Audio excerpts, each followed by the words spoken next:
next 30 seconds. Good morning, boys and girls. Good morning to everybody, unless, of course, you're Australian or Iranian. Welcome to the show, sponsored by... Bang! And he's in there. And he's in there before he even gets going. Bang! Welcome to the show, sponsored by the sticky stuff, Mr. Pritt. Right, gentlemen, we have a new manager in place. And I thought it would be interesting to get your immediate thoughts on how he might progress, because we're here sponsored by, and you'll be pleased to hear, I recovered from my fall the other evening, but the business of signing Johnny Mathis Tell doesn't sit well with me at all. I didn't see anything during the loan period, and now if you do the maths, what have I got here on my magic bit of paper? Some wag, I think you've sent this to me, Chris. We sold Harry Kane for 45 million plus Mathis Tell. I mean, it really does feel like the good has been taken out of that deal. What are your thoughts on the come and tell me? I'm going to come at it from a completely different standpoint, and I'm trying to challenge myself at times, but I saw him for the 6 months of the end of last season that we all did, and I thought, there doesn't look to be a great deal in front of me. But we've got this new coach coming in, and we've got to allow the coach the freedom and back him and support him.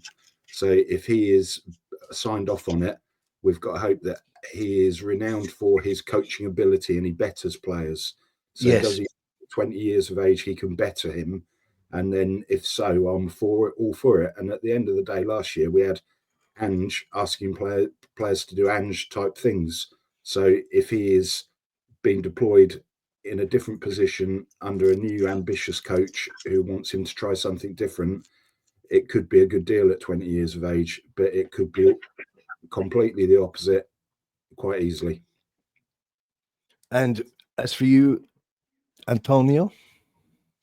I agree with Chris. I think it's would I wanted to sign him? Ideally not. I haven't seen anything there that excites me in terms of his supposed reputation. However, he is a France international. We mustn't forget that. But I also think that nobody would have got a tune out of him last year, but based on the way that we were playing.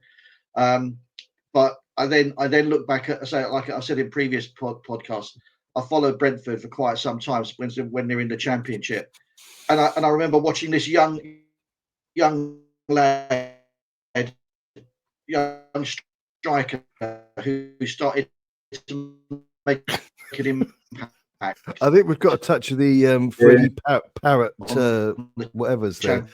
Are you using your young lad by the name of? I don't know the words. I don't know the words to this one. H, can you interpret what player that was? Yeah, I think it was the come-up young man who's playing on the inside left, right back behind the changing room. Oh, is that the usual spelling? Oh, sorry. Did it suddenly disappear there? Because it all went suddenly the yellow, white, the circle of death. No, I mean we were really enjoying it, and to you too. Oh, right, okay, right. I think very before this laptop decides it's going to get kicked out of a window, I will. I'll just summarise. Ollie Watkins. Look what he did for Ollie Watkins when he was in the Championship. So I think look what he did with Ivan Toney. You know, that to me is somebody who's good enough. And if you asked a number of football fans 3 or 4 years ago about Boyan and Bromo or Wan Vissa, both those two's plucked from France, no one had heard of neither of them. Now we're clambering to pay 60, 65 million for one of them. So he has potentially got the gift when it comes to developing youngsters, which we've lacked for a long time. So let's not be those Tottenham podcasts where they stream automatically to announce a new signing and then take payment for questions and then denounce everything as crap. We've got to give this guy the opportunity until we're proven otherwise.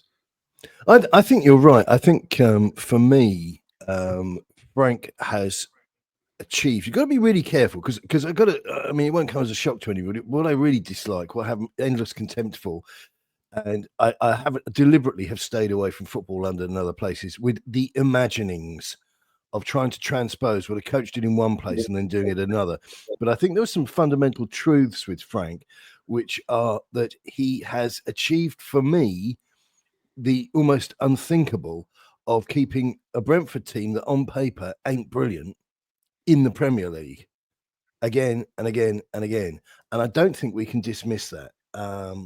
I mean, I don't feel a duty of care to Spurs under Ealing because it doesn't feel a duty of care towards me. It just is in a very exploitative and transactional relationship. And I've made the remark at talk before about battered wives and all the rest of it. And I don't feel comfortable with this partner. And if this was the real world, I'd move out.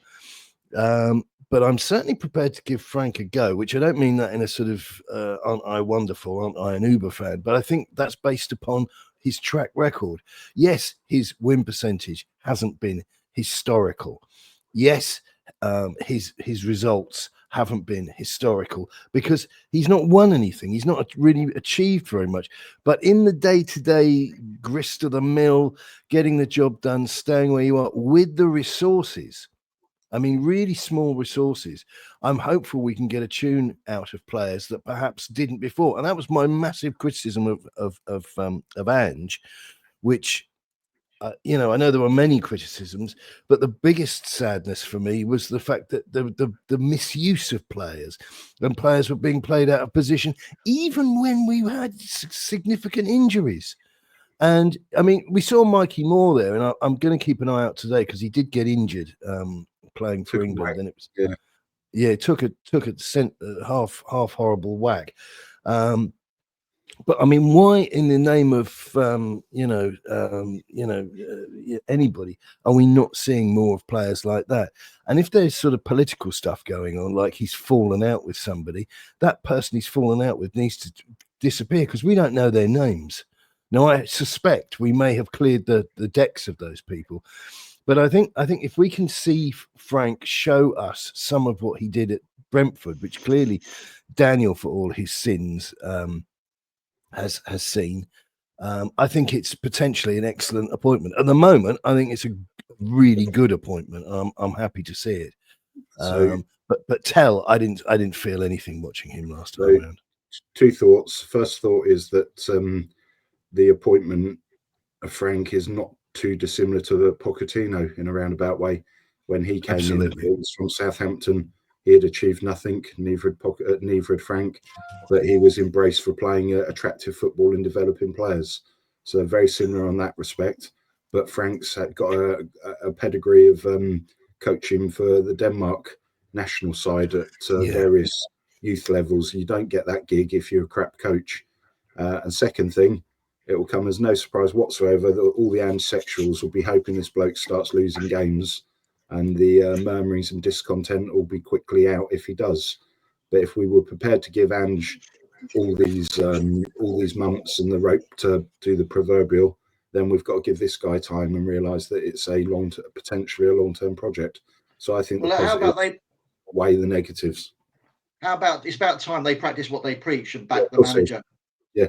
Well, you're not going to get that. I mean, I'll just type this in. I've been doing a lot of stuff on social media recently, well, Facebook really, and I have to tell you, these people are damaged goods.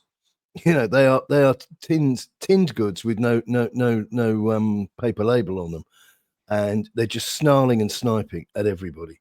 And the sooner they go back to where they came from, the better. Clearly, could they be toxic? H? Could they be toxic? Yeah, could they be toxic? Could they be toxic? I mean, support is welcome. Everybody wants to be surrounded by everybody on the same message and all the rest of it. But these people are at a different tangent to the rest of us because they're all about one individual. No criticism of the mayor of Melbourne for writing an open letter days or a week after Ange was sacked, begging for him to come back. I mean, it's just detached from reality. But yeah, the viciousness I mean, you got to bear in mind, I got skin that they based Kevlar on. You know, they produced Kevlar on the strength. They took samples of my skin tissue, but some of the garbage that I've had thrown at me, it was worse than when the internet started the first time around. I mean, these people are just embarrassing, absolutely embarrassing. Good job. You couldn't care less then, isn't it? And it's like a water. No, I don't care. I mean, this is the thing. For them to type out, oh, whatever it is, if you've got your mum's trainers on, like your glasses, your haircut isn't right, all this insane, like sort of teenage bedroom angst stuff, it takes 30 seconds to hit the delete eject button, and they're gone, and all of their, you know, activity is canned. But so I'm not saying it's a cry for help, but I'm just saying that, and it's not just aimed at me, it's aimed at loads of other people as well who are saying, you know, you have a guy, you look at his profile, he's living in the UK. So I'm not saying, you know, it's a national thing, nationalist thing, but these are people who are able to watch the game live, opposed to be fed highlights the following day, so they don't just see the toe poke where we put one past whoever it might be. But these people are watching the whole thing, and like yourself, Chris, are able to travel and take the time out. But these people don't care. They just want to say nasty things to you, to tell you to shut up, and the big giveaway is they refer to that club, that club, your club, and which I've never seen in a fan base before. You might see, you know, a Gooner or some, you know, guy in Africa, right, with a Man United shirt in his logo saying, yeah, your club sucks. That's fine. We all know where everybody stands. But you've got a bloke with Angie's photo or the UEFA trophy saying your club sucks. Don't forget he's 16 years of age, sat in the back bedroom of his mum and dad's house, and doesn't have a job to go to. So, yeah, they can do all these things. Well, I tell you something, like I said before, the flip-floppery that's gone on, it's because weak people react to daft stimulus. It's as simple as that. And the people have been flip-flopped because they think, oh, my God, I'm losing my audience. And these people have crawled up out the gutter, and they've been chucking fivers and such to make super chat questions and say, I thought Andrew was really sexy yesterday. It was a good game, even though we lost one goal. It was only one. And this is mindless. Their contribution to the debate has been absolutely mindless. But he's gone and he's never coming back. And they're now linking him with a job in Saudi Arabia, which I have to say has become the new, he might move to Fenerbahce, he might move to Turkey. This is a place which is gold and jewels and emeralds and all the rest of it. But the amount of people that actually do it, they can still kick a ball. And I don't think his CV is going to be attractive to anybody. What I thought was telling, guys, in the aftermath of Andrew's departure was for all these weak, false statements coming out from the players, how we'll miss you, etc. From the likes that had failed him throughout his tenure. Basuma had let him down so many times that it was only the fact that he was running out of options is why Mange kept faith with him. But your Ben Davis, those that we've been quick to criticise in the past, the long-standing professional, his comments were very reflecting. Mikey Moore, a young man who didn't really say a great deal, but where I don't recall having seen anything from Dominic Solanke. I don't recall having seen anything from Kulusevski. So for all of those players who were quick to sympathise, and there are also a lot whose silence has been telling. And those that were quick to come to the table, they are part of the problem. They are the weak-minded. Yes. They are the pathetic. Absolutely. The battlefield would go missing, or would be running in the opposite direction, or would embrace the French mentality of warfare. The surrender monkeys from down under. No, I mean, this is you're absolutely right, because what struck me is that the guys that stepped forward and immediately said, "Oh, my brother, my father, my uncle," all this heartfelt toss. You're dealing with guys that were desperate to tap in and get a dopamine hit from all the goodwill towards Ange. So who steps forward? Well, it's not difficult to work out, is it? Richarlison, who has been a complete and utter catastrophic waste of money since he's arrived.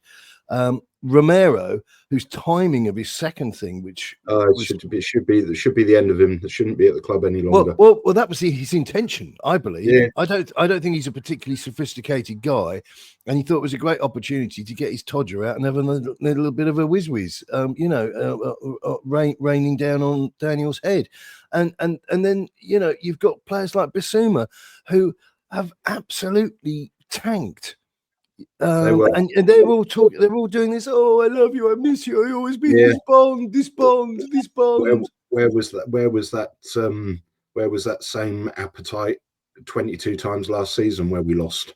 If they were so committed to this guy and had run through brick walls for him, explain those 22 defeats where we were as flat as pancakes, had no energy, had no enthusiasm, and looked like a team that were simply uncoached. Well, this is it. These are guys, as I said, they're looking for a dopamine hit. They're looking for a bit of love from strangers, which has got to be one of the weakest characteristics of any human being on the planet. And what a surprise, we get it from narcissistic psychopaths, aka professional footballers, looking for a hug and a kiss after having served up toss for most of the season. And as you pointed out, Chris, Romero hardly played across the 2 years that Ange was in office. He was very much like Ange Ball, in so much that initially, when he was a bit feisty and there was a couple of cards flying around, you thought there was something there, something you could, eye-catching. But in the final analysis, he didn't stack up. It did not stand. So, as you say, the guys that perhaps know that they've got a career beyond winning, and it was 10 games that we won in the Europa League against some of the worst sides in Europe. We're not taking anything away from it, but this is how life works. You can say, I mean, I won't tell you what I bought. I will tell you actually, because it's funny. I bought a quilt yesterday because the quilt I had, it was cheap, right? So it was falling to pieces. I bought a quilt, and I said to a friend of mine, I said, splashed out on a quilt yesterday. Oh, really? Where'd you get it from? I said, no, I don't really want to, it's not. How much was it? 14 quid. A king-size quilt for 14 quid. Now, the thing is, it's great. There's nothing wrong with it, but it's a 14 quid king-size quilt. I'm not ashamed to say that out loud because I know what it costs. Yeah, I should be ashamed. I shouldn't be ashamed to even show my face in public again after that. I know. But you'll never believe this, but it was a massive chain of stores globally, and they had a pile of the bloody things. I don't think I'm the only person out there shopping. But the reality is, rock and roll lifestyle, H. Tony, bring us back into reality and talk to me about football. Totally. Talk to us about H was talking about. Talk to us about hookers and cocaine quickly. Yeah. I'm just about to wonder: is this the boy Hotspur or is it the haberdashery channel? No, what's her name, Mrs. Bridger or something, where the woman who gives household tips on cleaning and haberdashery. Well, the point I'm making is that this Europa League trophy, which is not the European Cup, the Europa League trophy is the 14 quid quilt from Primark. That's what it is. Even worse, Change. Do you know what you see? I see it on a lot of the retailer's name as well. I'm shaming everybody. If I'm going down, I'm taking people with me. I'm taking a lot of people with me. That's what Bonnie Blue said, wasn't it? Get in the queue. I don't want to see yourself. Yeah. Put a camera up. But there's this thing though going on around. Every time we talk about when you talk to transsexuals on Facebook or whatever. First, one of their justifications for Ange is about the fact that they only lost some of those games. The 22 they lost, quite a high percentage of 1-0. Yeah. Okay. I'm going to ask you one question. How many points do you get for a 1-0 loss? It's the same as a 2-0 loss or a 3-0 loss or a 5-0 loss. Yeah. Yeah, exactly. Yeah. Secondly, and I'll give you plenty of time on this one, this next one. Name me a player that Ange made better. Well, this is what we said. And this is the thing I was banging on there about what Frank brings to the table, because he doesn't bring a CV like Mourinho or Conte, but what he does bring is a different kind of magic. If I'm not being too hysterical, I don't think people see me as a hysterical person, but hang on. Don't use the magic word, as you know that could lead into the Pochettino song. He's magic, don't you know? Well, I tell you something. I'd brace yourselves, lads, because we could be the first Premier League football team in the history of the world, or indeed the UK, to have a Thomas the Tank Engine type song. And I hope that one isn't out there. Seriously, I've never seen anything like it. I know we live in the age of AI now, where you can just produce images like bang bang. But goodness me, that's pretty mediocre and infantile even by our standards. Oh, then surely Ange would be the fat controller, wouldn't he? It's not a program I ever followed. I was more of a Rupert the Bear kind of kid, you know, proper hardbacks. Rupert the Bear, that sounds like a euphemism if ever I heard it. I think with Thomas Frank, there's a lot of criticism about the appointment, saying, "Oh, what's he ever won? He's not done anything, etc." Well, when you think about a lot of managers in the Premier League, a lot of managers who have got great CVs haven't won. Apparently, have been in high demand, haven't necessarily won some until this year. The likes of Eddie Howe hadn't won anything last season, hadn't won anything. Yeah. So let's put it into context in terms of the size of the club. Hang on, what was it? Did you just drop the C word? What, the context word? Yeah. What's contextualizing things? I just want to hear. No. I will talk over you. I need a binary answer. Has he won anything or has he not? I'll give you another C word in a minute. Context. Yeah. How dare you provide a rational thought? How dare you, sir? This is insane. I want a binary answer. Has he won anything? No. Right. Next question. Bloody Poms. I just think you've got to look at where his background is, what he's done, because we all know that the Premier League might be very attractive in terms of some of the football, although I think it's been god awful the last couple of seasons, frankly, the size, the actual content and the quality of it. But everybody who has any footballing now knows how hard the Championship actually is to actually get out of it in terms of get promoted. Yeah. It's incredibly hard.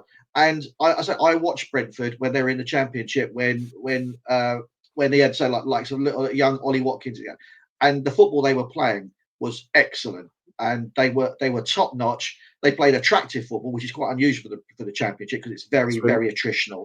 Ben Rama in the midfield though, and he was magic, wasn't he? Yeah, that's right. Yeah, absolutely. He's magic, you know. Well, done that. Find something new. Yeah. So for me, find something new. Give me a straight answer. He's off again. Too much caffeine on a Monday morning. Far too much. If you want to see bad football, I'd bring you to the FIFA World Club Cup yesterday, where poor old Auckland City took 10 from Bayern Munich. What a complete farce that competition is. They're being sworn at by everybody because of the overworking of players, and so they're literally sending, not even in the kids, they're sending in relatives of their wives' kids, you know. But that's the way it's going, and there's only going to be more of it. Somebody asked me to explain that to them the other day because they said, "Where is the Europa? What's the World Club?" And I just said, "Yeah, it's all about taking the business model used by the Cosa Nostra, the mafia, and applying it to football. How can we collect more money from everybody? With the hope of generating a shit ton more money as well." Yeah, it's all about the dollar. No, I think you're right, Tony. I think you're right about Frank. And I think we need to be more, because if you look at the Premier League, and you said about the Newcastle manager there, and there's other managers who have been in the game, bubbling around and holding their own, who are for a considerable period of time, and you've got to give that some respect. I mean, it might be through gritted teeth, but we're not in a position, from two perspectives, to say, well, we're going to go out and get a top of the range manager, because A, they won't want to come here anymore because of the car crashes in the rearview mirror, and B, Daniel Levy doesn't support them. And that leads me on to my next question: is how is Thomas Frank going to manage, because it is about managing, Daniel Levy's trademark bad buys? Because at the moment, and I'm allowed my opinion, I would say Tell is a bad buy. If he can sweeten the deal by training him, which is something that we said never happened under the Australian, but if that's all to the good. But there is a succession of bad buys that he's got to face. So Odebear and Tell, 75 million. Solanke and Richarlison, 125 million. Johnson and Gray, 90 million, which you could argue, you know, an all at sea there. Johnson's chipped in plenty of goals, and Gray, if he was played in position, might come good. and Dragusin and Velez 40 million. It just seems to me there's an awful lot of spreadsheet buys, as I've called them in the past, floating around. Do you think Frank's going to stand up to him, or what are your thoughts? I think I think he's very diplomatic, Frank, but he has a very steely undercarriage, if you like. He doesn't give a lot away on the surface. He does, yeah. He's the Terminator. But a lot of people I've read lots of interviews about him and what have you. And one of the things is what you see on the surface is very good diplomat. He's very diplomatic, and he can be quite he can be quite charming in some respects, which is good. But but when it comes to, he has a very steely resolve, and he knows what he wants, and he's very good at getting that from all accounts. I know it's a whole Daniel Levy is a whole new level of a whole new level of flagellation going on, basically. But I just think that someone like Frank, I think first of all, he's got to work with who he's got, because I can't, I know there's who knows what's going on with this proposed takeover, blah blah blah blah blah. We've got to forget that, I suppose, for the time being. But for me, I think there's still quite a few players in that squad, and with the players on the fringes, that he can get a tune out of, that can make us better, that Ange never could. Yeah. I think you're right. I'll just throw into the mix. I've heard from not a brilliant source, but a decent enough source that another voice basically saying that the takeover talk thing is still going ahead. They're still involved in talks, and it's progressing well. Look, if it ain't done, it ain't done. If you're selling a club for £3, £4, £5 billion, it's not done on the back of a fag paper in a couple of days, is it? Exactly.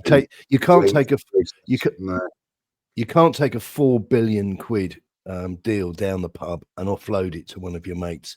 If you want to sell tried a number of times, but it didn't lead us anywhere. No. I mean, he got close once or twice, got barred 3 or 4 times, but didn't offload it in the end. Reviewed the contract and found it was not worth the paper it was written on. No, it wasn't worth a glass of piss in the end, in the final analysis. But no, I mean, the reality is that's such a complex moving parts, blah blah blah, that you can't even think about it. And as Tony says there, you just have to kind of just park the idea and work around it. But I mean, I think Frank is a respectable manager to have. I mean, the idea that you would have Ange stood there with his tie halfway around his neck and the shoulders of his suit weeping off of him, looking like he'd slept in his car, and the guy saying, "You're the coach of a £4 billion football club." Well, I'm just looking at the squad from last year, right, for Brentford, and when you look at that squad, there isn't a household name there whatsoever. Apart, and Waymo is well known, but he's not one that rolls in terms. If you're thinking who's a really great player, if you ask an average player, an average supporter who's not necessarily terribly knowledgeable or has a great intimate knowledge of Brentford, and Waymo is probably the only one, possibly Visser. But apart from that, it's a squad. I think it's very much a squad of. Damsgaard was their real creativity in the centre of the park, wasn't he? Yeah, but the thing is as well, when you look at the squad, you got Norgard, you got Janel, you got Rico Henry, Keane Lewis Potter. These are players who, I don't want to sort of like say they're not well known. They're bargain basement buys. Should I tell you who they are? Shall I tell you who they are? Go on, now, you've got to bear in mind, this is such an informed comment, because I don't really get involved in it, because I always get really excited and then it goes off the boil. Stop it. We've all heard it before. I think they're fantasy football players. I think they're the Brentford players are the players you put into your team around the household names. So you have your Haaland up front, you have your Harry Kane or whatever it might be. But then you use a Brentford defender or a Brentford midfielder to fill out the rest of your squad, because they're very good at what they do. They're not exactly the world's on fire. They're not a light, but yeah, they deliver the goods. And if you have a look down in your fantasy football thing, you'll see Brentford players kicking around that area, and that's something I'd suggest that Aston Villa do very well as well. They have players there who nobody really has heard of, unless they're like die-hard fans of that particular club, but they're players that you definitely rate to some degree.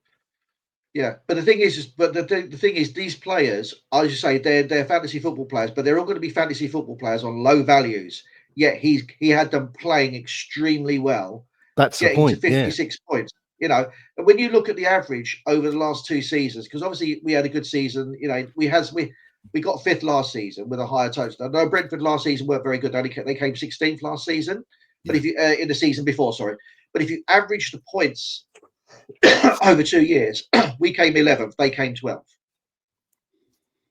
Yeah. With a squad that is much worth, you know, on paper is worth much less, and is effectively, I say, apart from probably Buemo and Vissa, is a squad of no, who the hell are they?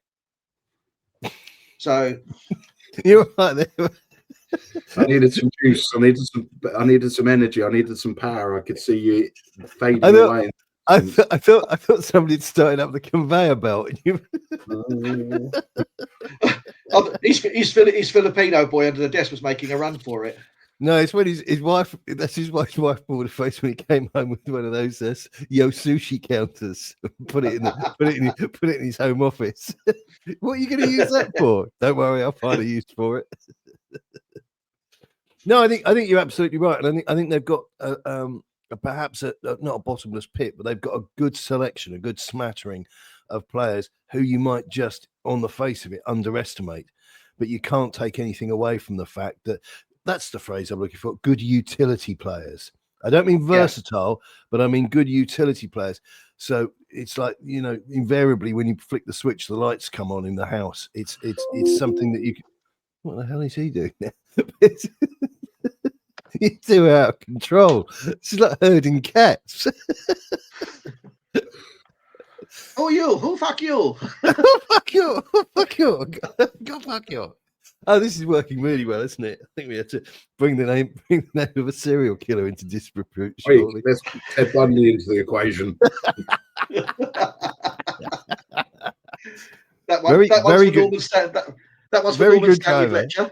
Very good driver. Very good driver. So, where do you think Frank might take us? Is it too soon to speculate? Is this the work of Alistair Gold that we're drifting into? I think, first of all, we've got to address the squad, and we've got a massive squad, and we've got loads of players coming back off loans and things. So just for example, on the left-hand side, so on the left wing, you've potentially got Son, you've potentially got Mikey Moore, you've got Tell, you've got Brennan Johnson who can play on the left, you've got plus you've got like your Donald. So we need to work out what the first team squad looks like. Where do we need to strengthen? Who are we going to sacrifice? Where are people going to disappear to? No, I think I did a video the other day, and I asked or that tough Korean lad as well, haven't we? That was out on loan at QPR, who's got a turning circle of a Luxton Bus Company 1974 Buick edition. Don't forget Dragosine. Dragosine's a new signing, isn't he, as well, when he comes back? Just like a new haircut, just like a fresh trip from the barbers. But no, but I think there's scope for offloading. I would definitely offload Sonny. Solomon's back as well. He's another that plays on the left. And I've got to say, I'm really not enjoying this anti-Semitic vibe, but I can't be any more sophisticated. Loads of people just ignoring what he's done at Leeds United. Yeah. I can't profess to have watched every game, but the fans love him there. And there's so many people just saying, oh yeah, well, he's always injured with us, so just sell him.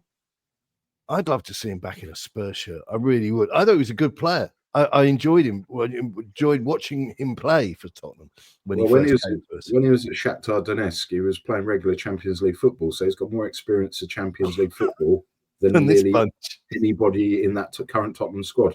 Yeah. Yeah, I mean, it's funny, isn't it? The fans bend over backwards to the point where they need to go and see a chiropractor in the respect of Richarlison, telling us about his Brazilian career and all the rest of it. But you've got a guy like Mana, who has actually done the hard yards at a high level of competition, been a driving force in a side, as Tony pointed out, getting that war of attrition and getting out of the championship. And it's like, oh yeah, but he was injured and he's a bit politically like dangerous and toxic and all this sort of nonsense. And I'd just like to see him in a Tottenham shirt. I think he's a talented footballer, and I think that should be the basis of our recruitment. But without suddenly becoming an episode of Newsnight or whatever, the incident, obviously, I'm not going to go into the whys and wherefores, the rights and the wrongs. The fact is, this happened over a year and a half ago was the initial incident, and he played throughout the entire championship season when that happened. Nobody gave a shite about it then. Why is it suddenly an issue now?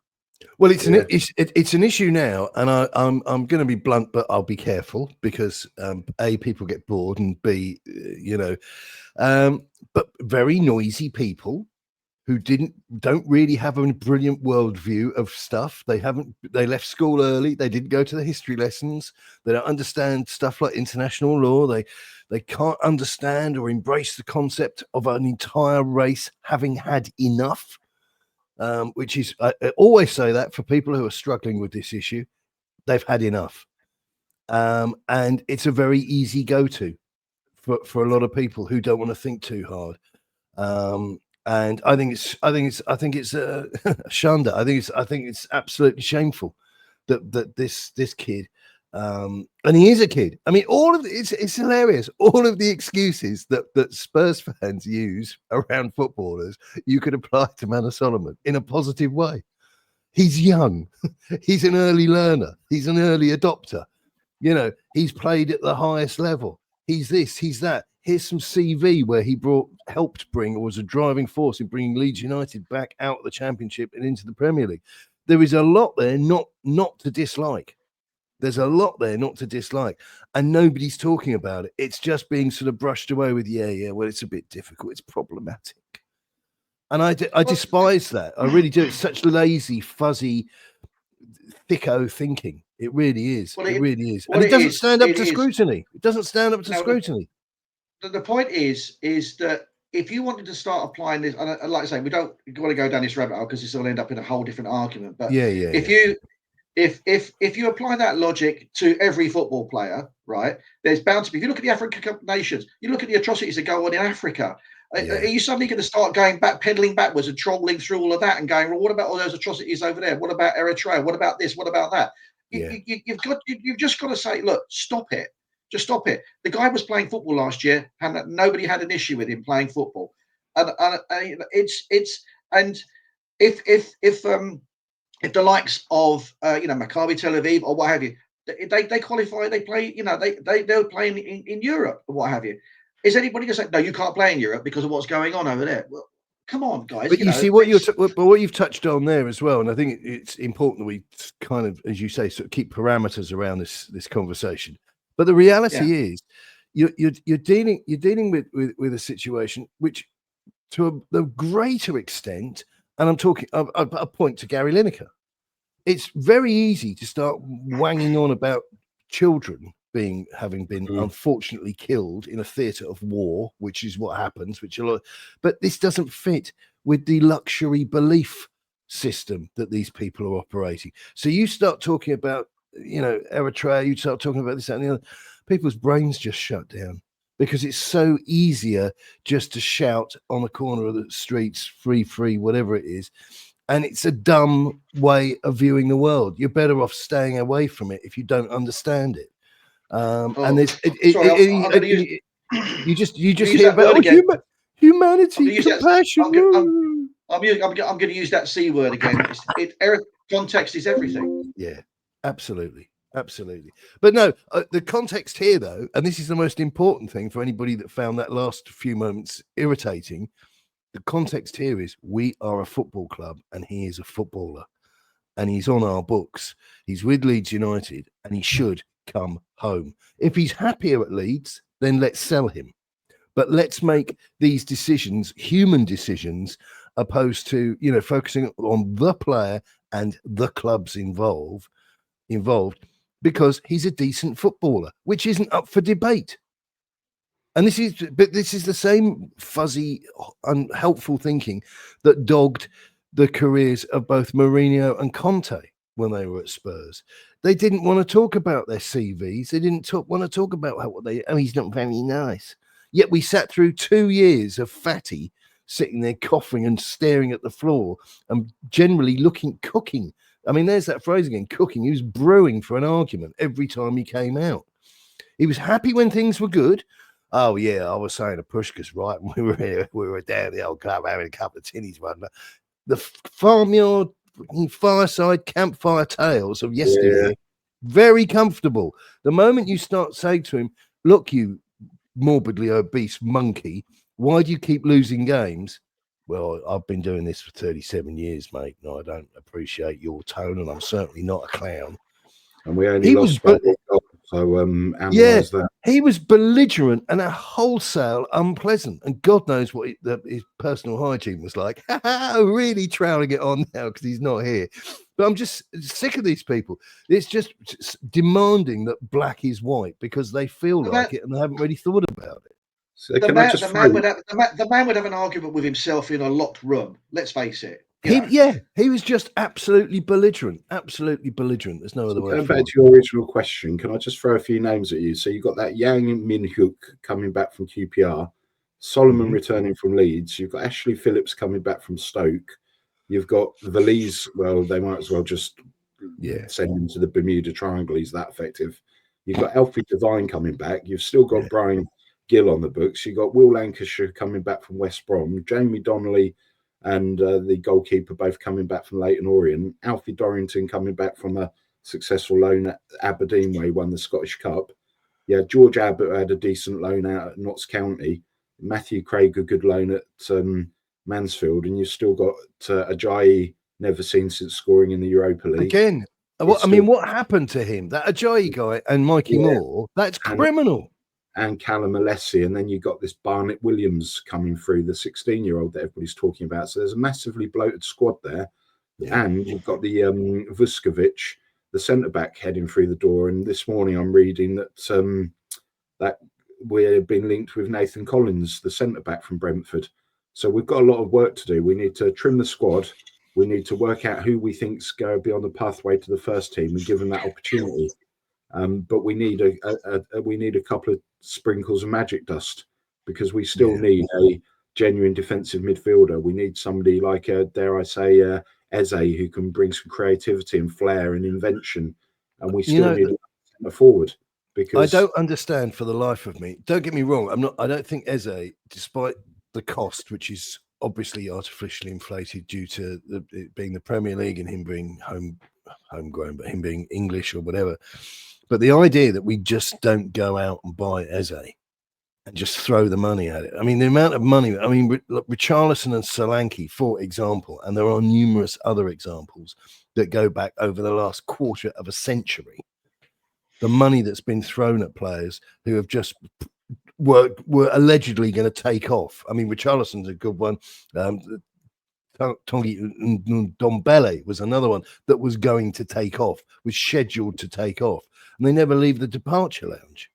But you've got a player like Eze who's playing really well for a well-organised, well-drilled Palace side. Get him into Spurs. We've got, obviously, Champions League this season, so we're going to need a high-calibre player to deal with the increased level of competition that we're facing. We're coming up against world-class players, aren't we? Not the players that played for Bodo Glimt or whatever. Well, that's going to be the killer. Brentford are what you've all been describing there and what we've been talking about is comes down to two words: well drilled. Yeah. You can have any players in a system, and they can be effective, whether they're worth 600 million or whether they're worth five quid.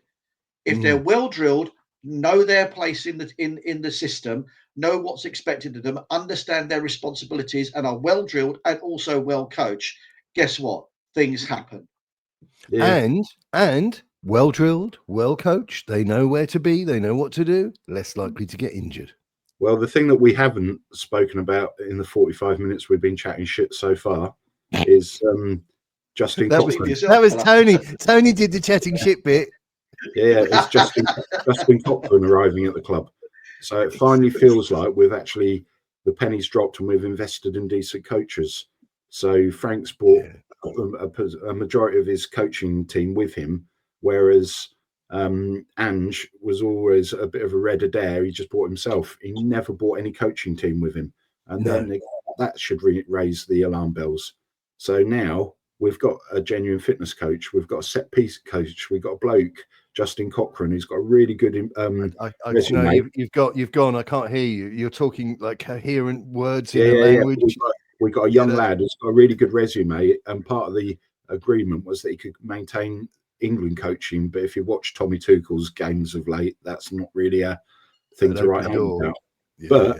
That's what encourages me. Finally, we might have a decent coaching team that are doing the stuff they're supposed to on the training pitch Monday to Wednesday, Wednesday to Friday.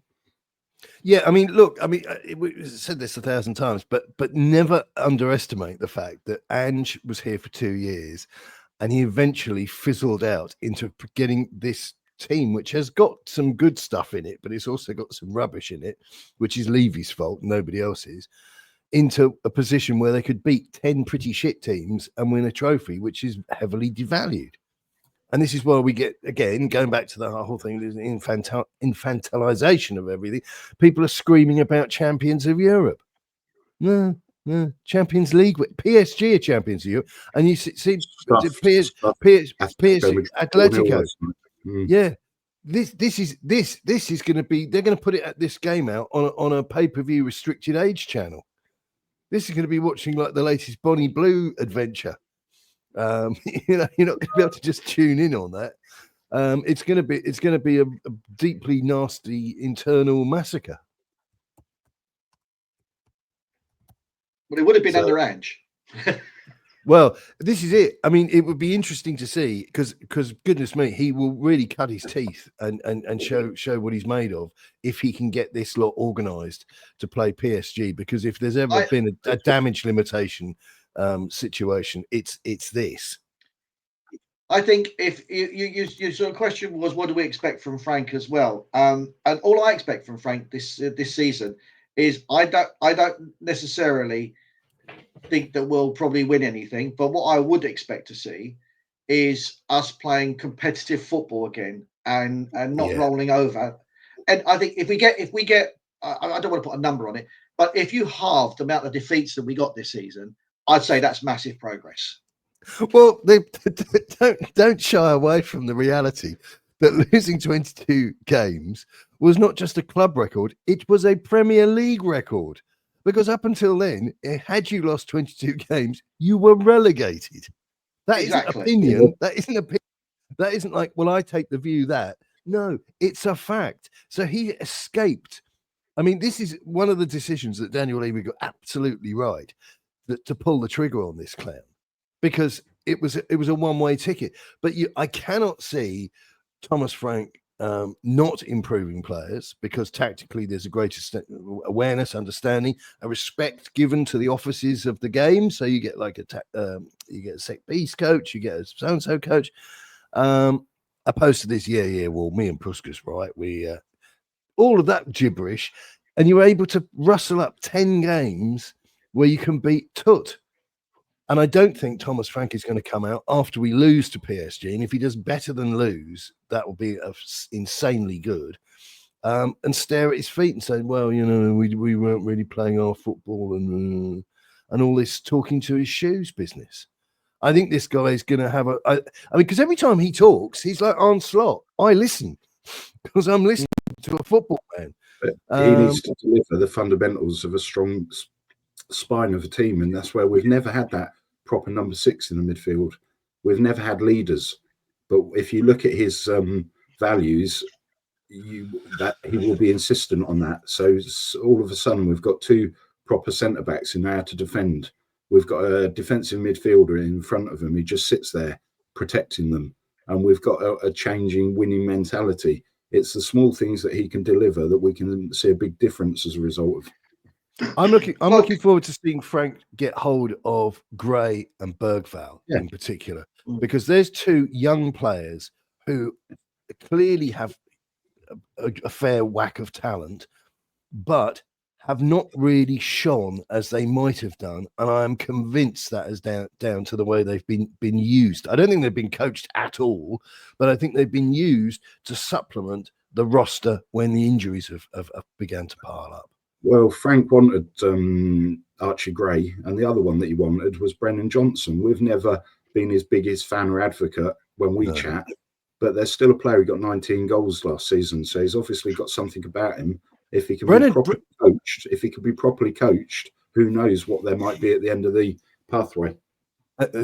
Opposed to at the end of the rainbow. I think Brennan Johnson could be a superstar. I think Brennan Johnson could be is a phrase that has dogged Spurs for a quarter of a century. But again, people still he wasn't coached. Did he not know what he was doing? There was no one absolutely, around and he only got these sort of toe pokes in, and I know they all count, and history books don't say it was a toe poke or whatever, but he only got these goals in against somewhat lesser opposition. And I'd love to see, it's like with Dele Alli. There's so many people still wanging on about Dele Alli. That was unfulfilled potential. There was a kernel of something excellent there. There truly was, but it all went down the sink. Whereas Johnson, there is time to get this guy's career back on track, which sounds ridiculous because he's scored a lot of goals last couple of terms. But goodness me, that's what excites me about Frank, is the fact that I could see him having an impact, a positive impact on the outcomes of these players, which we keep on getting talked about potential. It's so boring. I wonder if he'll look over the lowlights of last season, because I'm not going to call them highlights, and look at where Kulu had probably his best run of form, which was strangely enough was in the centre of the pitch. Yeah, you know, is he going to look at that, hopefully spot that, and think we might already have that creative midfielder that we are so desperately looking for? Because Maddison, he just flatters to deceive too much for me. He's too much of a Johnny come lately. I'm the big I am. I've got a box of with the 5-year-olds would be happy with it at the ground. I'd like to send him a box of wasps. I think he's otherwise busy, as he's just announced that they're expecting their 5th children, him and his girlfriend. So he obviously scores when he wants to, that boy, doesn't he? You leave his wife out of this. You leave that good lady out of this. But no, I think you're absolutely. So what you're saying? So what you're saying is on 5 occasions in his life, he's actually got a shot on target. Hey, he shoots, he scores from downtown. Yeah, rolled off the back of the bed and was there, giving it that. Went in off his shoulder. But no, I mean, we need to see a little bit of oomph with Frank, and less of this, well, I don't know what to do with him, so I'll stick him out on the right. Because Kulu, I think, could be. He's certainly got lots of stuff about him. It comes across as an intelligent guy when he speaks. He understands the game. But he was played out of position, one could argue, without much effort, and then run into the floorboards or through the floorboards. After his to Chernobyl. Yeah, exactly. And I'd like to see him. Do you know what the first thing I do? First thing I do, I'd stick him in an Uber and I'd send him down to Harrods or wherever. So Selfridges, and get himself a nice big bag of Clinique facial care products. Bearing in mind you were speaking so heavily about duvets today, I don't want to know where else you'd send him. Well, it's Clinique, but it's not spelt like the brand you're thinking of. You carry on like this, mate, you'll be ending up in the Clinique. Well, I tell you what, that's. I know it was an arduous analogy, but that Europa League trophy to me is a 14 quid duvet from Primark. That's how it feels. Yes, it's a duvet. Yes, it's silver. Yes, you can drink whatever out of it, but it doesn't come with any cachet at all. So you've both been rather reserved this morning in respect of Romero's timing of his statement. We kind of mentioned it. I mean, I think he has to go. I think it's a ridiculously sniffy thing for a Spurs fan to say, because there is a great player in there, but he's another Lo Celso. It's country. What I'm having dinner for tonight, and then club. I think we're a massive afterthought. And I think a player of his alleged stature should have had more than 100 games. Well, the thing is, as well, Romero is a good player. I don't think there's any doubt about that. We've seen it in glimpses, how, you know, what he is capable of doing. But the point is that it didn't happen often enough. B, he wasn't on the pitch often enough. And C, even with all that aggression, you've got to use it wisely. You've got to use it in a controlled fashion. And that was something that Romero's not capable of doing. That's what the lady from Relate told you, wasn't it? You need to harness your aggression. Yes. Can you please stop choking that doll? We asked you to just point at the doll where you were hurt, not take it out on the doll. Yeah. Chris is just true though, isn't it? Doll as we speak. I was just having a look at his stats, and he arrived in the 21-22 season, and he's played 100 league games. So not great return, is it? No, it's shocking. I mean, and Lo Celso, who was with us twice.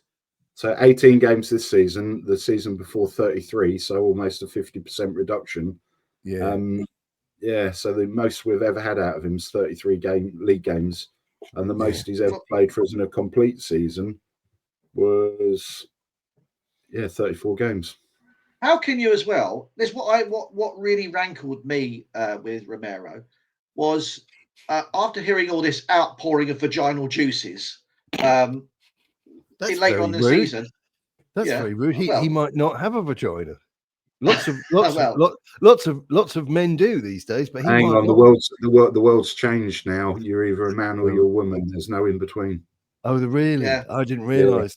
I'm sorry. In which case, I apologise to anybody we didn't offend in the last 30 seconds. On the Trump regime. They're taking the signs down from above the buildings.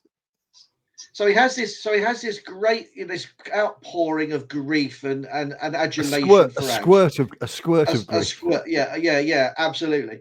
And yet when he was injured and then he comes back, what's he saying? What's he tweeting out? Oh, thank you very much to the Argentinian national team for all that for his rehabilitation. So wasn't thanking Ange then, was he? No, exactly that.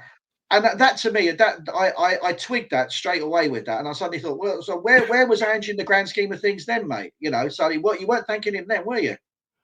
No. I mean, this is one of those things as well, which again, who would have thought it of a narcissistic psychopath like a footballer? But the idea that there is this constant background narrative of feathering their own nest, because his ambition is to go again with Argentina and win more with them, and that's his happy place. When you tell him to think of a happy place, it's goose green. We hear how good he's supposed to be. Yeah, goose green. Yeah.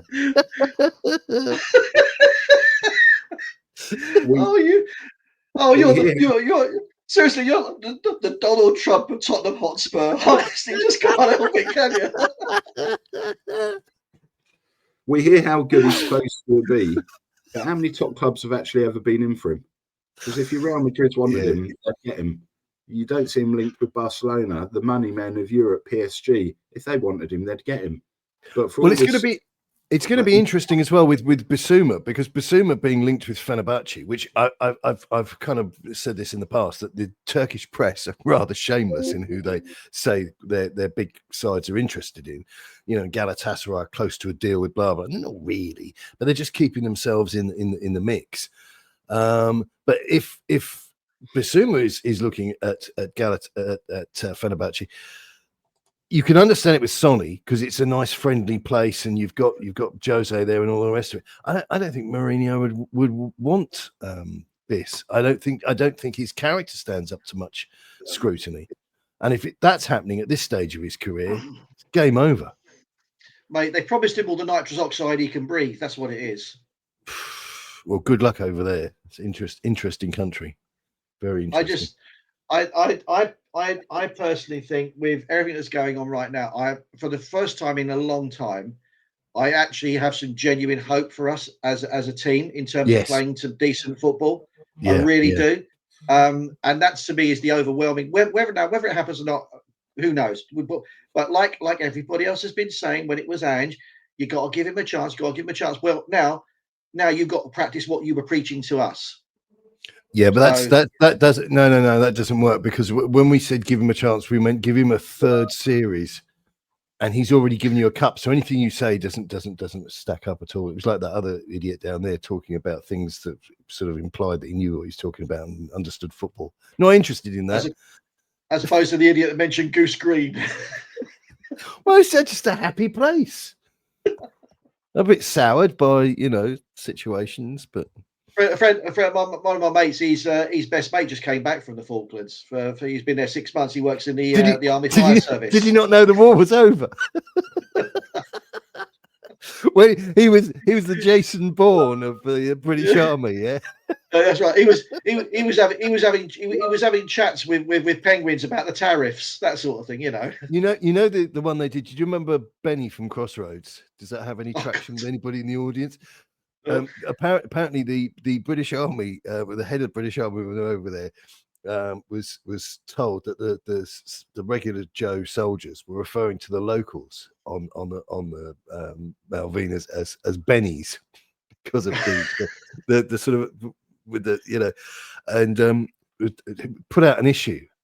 issued out a warning to instruction to everybody. They were no longer to be referred to as Bennies, and so the soldiers referred to them as Stills, because they were still Bennies. Yeah, good. And that's true story. That's true story. So right, we hit the hour mark. Anybody got any dirty jokes? Hang on.